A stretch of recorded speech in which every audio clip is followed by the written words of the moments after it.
सोनल मिश्रा जी, राधे राधे महाराज जी। महाराज जी, क्या इस कलयुग में भगवान जी अवतार लेंगे?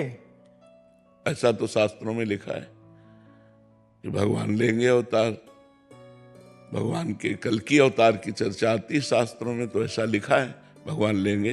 पर वो जब बहुत विकराल कलयुग बढ़ेगा, अभी 4,32,000 वर्ष कलयुग की आयु है, तो उसमें 5,000 के ऊपर ही अभी तो 32,000 नहीं क्रॉस किया है। कलयुग में इतना पापाचरण बढ़ जाएगा, इतना पापाचरण बढ़ जाएगा कि कहीं राम कृष्ण नाम सुनने को नहीं मिलेगा।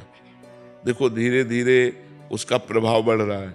मतलब कलिकाल का प्रचंड स्वरूप जब आएगा तब तो हाय हाय मची जाएगी। अभी तो बच्चा है, 4,32,000 में अभी तो 5,000 वर्ष व्यतीत हुए हैं, और अगर 32,000 क्रॉस करेगा तब कैसा होगा? जब लाख व 2 लाख क्रॉस करेगा तो अब लिखा है कलिकाल बिहाल किए मनुजा, नहीं माने को अनुजा तनुजा। बेटी बहन का भेद खत्म हो जाएगा, पशुवत भोग आचरण शुरू हो जाएंगे, तांडव राक्षसी स्वभाव का। जब ऐसा महाभयंकर पापाचरण होगा तब उस समय भगवान का अवतार होगा, कल की अवतार। फिर वो दुष्टों का विनाश करके तब फिर सतयुग आ जाएगा।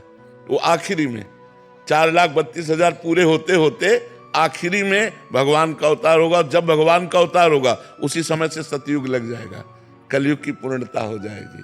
पर कलयुग अभी बहुत बहुत बहुत दुख है कलयुग में, बहुत दुख कलयुग में। शरीर स्वस्थ नहीं। अब देखो कैंसर ऐसे होने लगा जैसे जुकाम बुखार। जिसको देखो तेरे दिन खबर मिलती उनको कैंसर हो गया, और कैंसर का मतलब जीवन बर्बाद हो जाना। वो सब कीमो लगवा के वो 1-2 साल भले और घसते, इसके बाद शरीर छूट ही जाता है। अब कैसे कैसे भयंकर रोग बढ़ रहे हैं, कैसी कैसी भयंकर व्यवस्थाएं हैं। अब एक आदमी को परेशानी, अस्पताल जाए तो दवा मिलना तो बाद की बात है, पहले 10-5 हजार रुपया खर्चा करो इस बात के लिए कि तुम्हें है क्या। अब वो सब रिपोर्टें देखकर निर्णय करेंगे कि आपको है क्या। इसके बाद उसकी फीस दो डॉक्टर की, फिर दवा दो, और फिर 2-4 दिन बाद आओ, तब वो देखेंगे दवा का प्रभाव क्या पड़ा, जांच करवाओ। वो जांच में अगर किसान आदमी है ना, वो इतने में उसकी सब, इतना कहाँ पैसा है किसान आदमी के पास। तो आगे चल करके बड़ा रोगों का तांडव, भोगों का तांडव बढ़ेगा। कलयुग का प्रभाव, सब प्रथाएं, सब पवित्रताएं धीरे धीरे नष्ट होती जाती है। मतलब क्या सुंदर गृहस्थी कि अगर पति को प्राप्त किया तो आजीवन निर्वाह किया, पत्नी का वरण कर लिया, आजीवन निर्वाह किया। यहाँ लव मैरिज होता साल भर में डिवोर्स हो जाता है। कलयुग का प्रभाव देखो, कहाँ कलयुग का प्रभाव देखो। अब जब ये चरित्र आ गए कि पति पत्नी में विश्वास नहीं है, तो फिर मतलब कैसे गृहस्थी चलेगी। तो बड़ा समय धीरे धीरे कलयुग का प्रभाव तो बढ़े। पर कलयुग का एक बड़ा गुण है, जो 10,000 वर्ष तपस्या से फल प्राप्त होता था, वो कुछ दिनों के नाम कीर्तन नाम जप से प्राप्त हो जाएगा। कलयुग का बहुत बड़ा, कलयुग समयुग आन नहीं, जो नर कर विश्वास, गाय राम गुण गण विमल, भवबिन तरह प्रयास। इसमें बिना प्रयास के भवसागर से तरने का उपाय है राम राम राम राम, राधा राधा राधा राधा, कृष्ण कृष्ण कृष्ण। नहीं तो पहले पता चला कि 10,000 वर्ष दाहिने पैर के अंगूठे केवल खड़े होकर दोनों हाथ उठा के मंत्र जप कर रहे हैं, कितनी कठिन तपस्या। तो कलयुग में यह 10 सेकंड नहीं खड़े हो सकते अंगूठे केवल, 10,000 वर्ष तो बात जाने दो। तो इसीलिए इसमें छूट दे दी गई कि आप नाम जप कर, कलयुग केवल नाम आधारा, सुमिर सुमिर नर उतर ही पारा। भगवान का नाम जप करके आप संसार समुद्र से पार हो सकते हैं। ये कलयुग की विशेष महिमा है। भारती जी भोपाल से। श्री राधे महाराज जी। महाराज जी, सामान्यतः अध्यात्म को एक सीधी रेखा जैसा मार्ग माना जाता है, मानो निरंतर साधना ही सब कुछ हो। परंतु जीवन में कभी कभी अनुभव होता है कि अध्यात्म स्वयं प्रकट होकर सामने आता है। क्या ये मुख्यतः प्रयास का मार्ग है या एक अंतर्जागरण की प्रक्रिया? नहीं, प्रयास भरपूर जिद्दी स्वभाव से और भगवान की कृपा। ऐसे स्वतः नहीं प्रकट होता। स्वतः प्रकट होता तो सबके जीवन में अध्यात्म प्रकट हो जाता ना। स्वतः किसी के नहीं प्रकट होता। जिन्होंने भरपूर साधन किया और जिद्दी स्वभाव, मर जाऊंगा पर ऐसा नहीं करूंगा, मर जाऊं चाहे पर भजन नहीं छोड़ूंगा, जो बिल्कुल जिद्दी स्वभाव और डट करके खूब भजन मार्ग में लगा, तो अध्यात्म पर वो चल पाया। ये ज्ञान के पंथ कृपाण की धारा, परत खगेश लगे नहीं बारा। ये जो भगवान का मार्ग है, ज्ञान का मार्ग है, ये दुधारी तलवार है, इस पे चलना है। इसीलिए सब कोई चल नहीं पाते, सब विषयों में गिर जाते हैं। कोई विशेष हिम्मती, सहनशील, जो हर दुख को सहने के लिए तैयार हो गया है, वो इस मार्ग में चल पाता है। सुख अपार पर यात्रा बड़ी दुखमयी। अपार सुख है परिणाम में, पर यात्रा बड़ी दुखमयी है। अब परिवार का मोह छोड़ पाना कितना कठिन होता है। माता पिता भाई परिवार भाभी रिश्ते नाते सब छोड़कर अंदर से किसी से राग नहीं, चाहे गृहस्थ हो चाहे विरक्त। यदि भगवान को प्राप्त करना है तो सबकी ममता ताग बटोरी, मम पद मन ही बांध बर डोरी।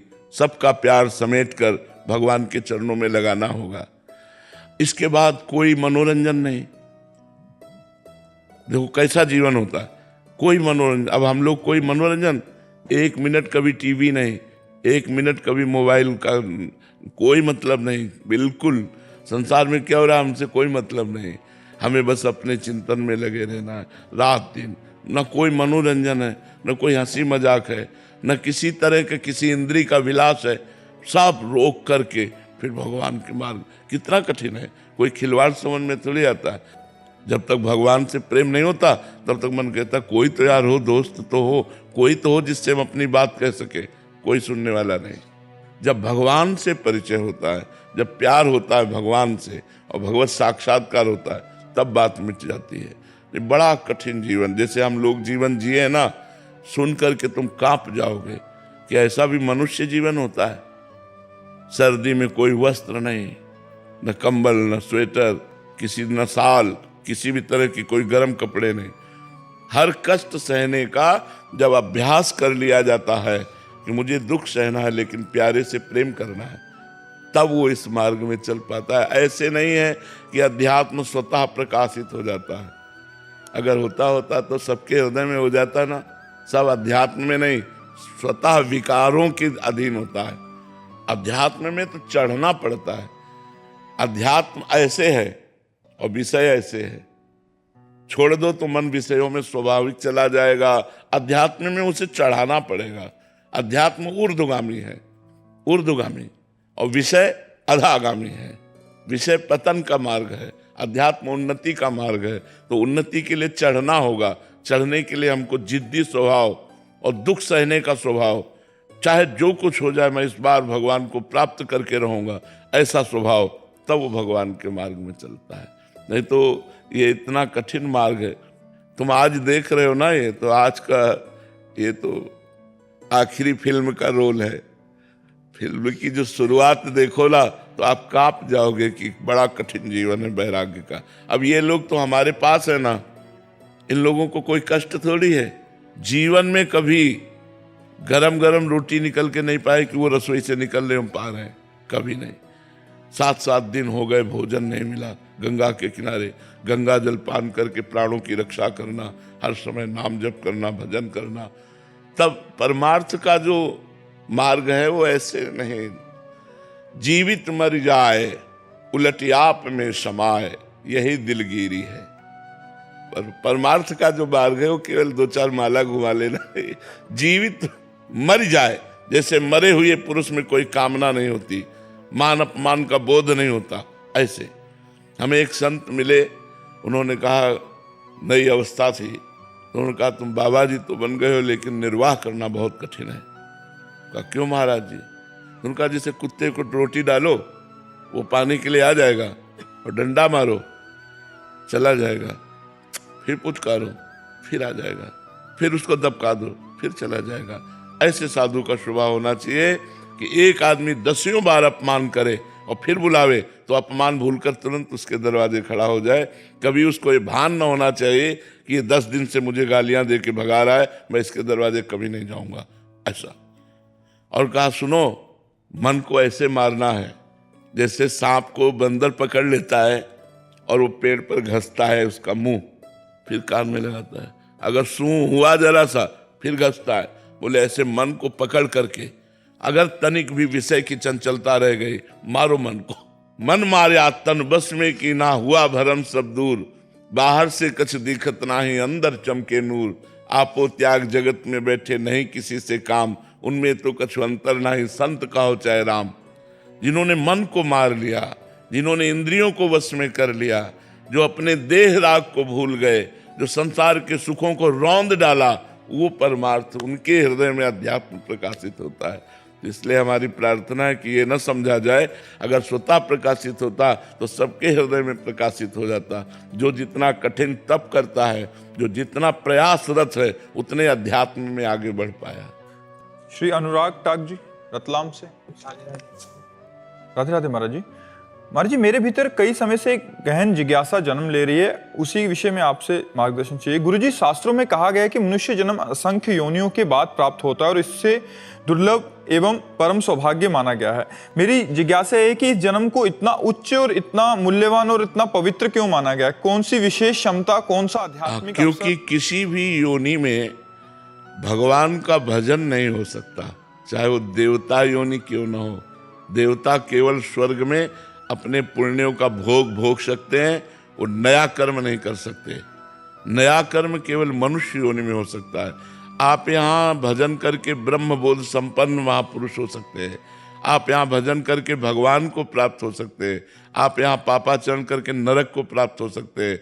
आप यहाँ कर्म बिगड़ जाए तो भूत बन सकते हैं। जो चाहो बन सकते हो, इतनी छूट है। इसलिए बड़े भाग मानुष तन पावा, सुर दुर्लभ सदग्रंथन गावा। देवताओं को भी मनुष्य योनि की चाह है कि एक बार मनुष्य बनूं और ऐसे कर्म करूंगा कि देवलोक से भी ऊपर, जैसे तपलोक, महालोक, जनलोक, ब्रह्मलोक, इनसे भी ऊपर मैं भगवान के वैकुंठ धाम को जाऊंगा। ऐसा हमें अवसर मिले। पर हम जब मनुष्य योनि में आते हैं तो गंदे भोगों में भोग कर अपने मन को और मलिन कर लेते हैं और पुनः 84 लाख योनियों में चले जाते हैं। ये साधन धाम मोक्ष कर द्वारा, पाए न जे परलोक सम्हारा। सो परत्र दुख पावे, सिर धुनि धुनि पछताए, काल ही कर्म ईश्वर ही मिथ्या दोष लगाए। ये भगवत प्राप्ति के लिए, साधना के लिए मिला हुआ है कि हम अपनी इंद्रियों को वश में करें, मन को वश में करें और भगवान का भजन करके भगवान की प्राप्ति करें। ये दुर्लभता है, ये किसी भी योनि में नहीं। 83,99,999 योनियों में इतनी क्षमता नहीं कि वो भजन कर सके। वो केवल मनुष्य जन्म में क्षमता दी गई है। इसीलिए दुर्लभो मानुषो देहो, इसे दुर्लभ कहा गया। दुर्लभो मानुषो देहो, मनुष्य शरीर मिलना दुर्लभ है। लेकिन यहाँ आकर के हम क्या करते हैं? नशाखोरी, बेविचार, गंदे आचरण, फिर बर्बाद हो जाते हैं। भूमि परत भा ढावर पानी, तिम जीव ही माया लपटानी। जैसे आकाश से स्वच्छ जल गिरा और भूमि में आते ही मलिन हो जाता है, ऐसे माँ के गर्भ से निकलते ही माया लिपट जाती है। बस शुरू हो गया कहाँ कहाँ कहाँ, ये तुम्हारे मम्मी, ये तुम्हारे पापा, परिचय प्रारंभ हो गया और आए थे हरिभजन को भूल गए। फिर उसी प्रपंच में लग गए, फिर ब्याह हुआ, फिर हमारे पुत्र पुत्रियां हुई, फिर उनका ब्याह, फिर इसी में पूरा जीवन व्यतीत हो गया। हम जिस लक्ष्य के लिए आए थे कि भगवान का भजन करके भगवान की प्राप्ति करेंगे, वो हम भूल जाते हैं। मनुष्य जन्म इसीलिए दुर्लभ है कि इसके द्वारा हम साधना करके, भजन करके भगवान की प्राप्ति कर सकते हैं। ये अन्य किसी योनियों में नहीं, अन्य किसी योनियों में नहीं। राधे जू शरण जी। राधे राधे महाराज जी। गुरुदेव भगवान आपके चरणों में कोटि कोटि प्रणाम। गुरुदेव, प्रिया प्रीतम के गुरुदेव के संतों के चरणों में जैसी आसक्ति, निर्मल प्रीति होनी चाहिए, बार बार उसका अभाव सा महसूस होता है। महाराज जी, ये आसक्ति कैसे प्रकट हो? यह अभाव पूरे जीवन महसूस होता रहेगा अगर सही ढंग से चले तो। अभाव, असंतोष भजन में ये उन्नति का लक्षण है। और संतुष्ट हो जाना और ये महसूस हो जाना कि मेरे में कुछ है, वो अहंकार है। जब महसूस नहीं होता तो अहंकार भगवान के चरणों में समर्पित होता है और जीवन भर जब ये और बढ़ जाता है तो रोना आता है कि प्रभु पूरा जीवन हो गया, जैसा भजन होना चाहिए वैसा भजन नहीं, आपसे प्रेम नहीं, संतों से वैसी आसक्ति नहीं, नाथ मैं बड़ा अधम हूँ, और वो रो रो कर भगवान से प्रार्थना करने लगता है। इसी में उसके अंदर प्रेम का प्रादुर्भाव हो जाता है। ये अच्छी बात है ऐसा रहना कि हमारे अंदर न संतों से वो प्रेम है, न भगवान से वैसा प्रेम है, न वैसा भजन होता है, पर ईमानदारी से भजन करते रहना चाहिए। ये केवल वाणी का विषय नहीं होना चाहिए, ये हृदय का विषय होना चाहिए। इसी से दैन्यता आती है। तृणादपि सुनीचेन, मैं तृण से भी नीच हूँ, ऐसा तभी भाव आता है।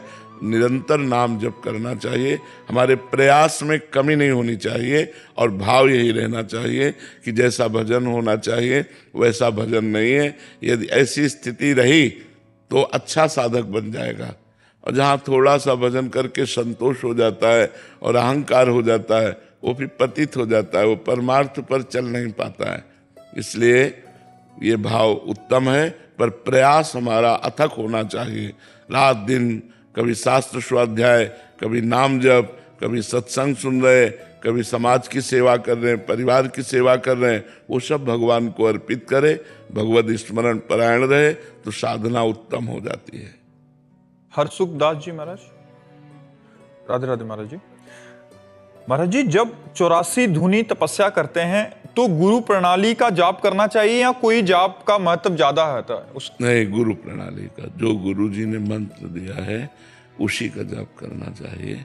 क्योंकि मंत्र मूलम गुरु वाक्यम, जो गुरुदेव ने मंत्र दिया है उसी का जाप करना चाहिए, अपने मन से किसी और मंत्र का नहीं। क्योंकि और मंत्र हमको सिद्ध करना पड़ेगा, और जो गुरु मंत्र है वो सिद्ध मिला हुआ है, गुरु परंपरा से आता है ना वो मंत्र, तो सिद्ध मंत्र आता है, तो उससे बहुत जल्दी हृदय में जागृति हो जाती है। इसीलिए गुरु परंपरा से जुड़ा जाता है कि हमारे गुरुदेव ने यही मंत्र जपा, गुरुदेव के गुरुदेव ने यही मंत्र जपा। ऐसे सैकड़ों संत हो गए जिन्होंने इस मंत्र को जप करके रसास्वादन किया, और गुरुदेव के द्वारा हमको वो मिला, तो सिद्ध मंत्र होता है। उस मंत्र को बस जागृत करना है, बहुत जल्दी हृदय में जागृत हो जाएगा। और जैसे किसी ग्रंथ से देखकर मंत्र, उसे स्वयं सिद्ध करना पड़ेगा। तो ये सिद्ध मंत्र जो गुरु प्रणाली से मिला है, और लाभ स्वयं सिद्ध करके भी उतना नहीं मिलेगा जितना गुरु मंत्र से मिलेगा। क्योंकि मंत्र मूलम गुरु वाक्यम, मंत्र का मूल गुरु के वाक्य हैं, जो उन्होंने बोला वही हमको स्वीकार कर लेना चाहिए, गुरु मंत्र ही जपना चाहिए। रजत भारद्वाज जी, राधे राधे महाराज जी। महाराज जी, नाम अभ्यास की प्रारंभिक अवस्था में नाम जाप करना और नाम का ध्यान करना ये अलग अलग होते हैं, और क्या आगे चलकर ये एक हो जाएंगे? ध्यान और जप एक साथ बिल्कुल, हो जाएंगे? बिल्कुल बिल्कुल एक हो जाएंगे। आपको प्रयास ही नहीं करना पड़ेगा, श्रोता चलते रहेंगे। श्रोता वो अभ्यास बन जाता है ना, तो श्रोता वो चलता रहता है, बस शांत ऐसे देखते हैं, सुनाई दे रहा है, दिखाई दे रहा है, उसी में डूब रहा है। जब तक प्रयास होता है तब तक आनंद की अनुभूति नहीं होती। क्योंकि पाप होते हैं ना, वो भस्म होते हैं, और जब पाप भस्म हो जाते हैं, हृदय निर्मल होने लगता है, तो श्रोता ऐसे मंत्र खेलता है, मंत्र हृदय में नाचता है, और वो उसी के आनंद में डूबा रहता है। सब रिद्धियां सिद्धियां उसके पास आ जाती है, जो निरंतर नाम जप करता है, समस्त सिद्धियां उसके पास आ जाती। पर वो सिद्धियों को इसलिए स्वीकार नहीं करता कि भगवान का प्रेमी है। वो प्रेम प्राप्ति के लिए वो भगवान की सिद्धियों का भी त्याग कर देता है। दीयमानम न गृह्णन्ति बिना मत सेवनम जना, देने पर भी वो भगवान की सिद्धियों को स्वीकार नहीं करता, भगवान से अविरल भक्ति मांगता है, भगवान से प्रेम मांगता है। तो जैसे हम प्राथमिक अभ्यास करते हैं, वही जब सिद्ध हो जाता है तो स्वाभाविक हो जाता है।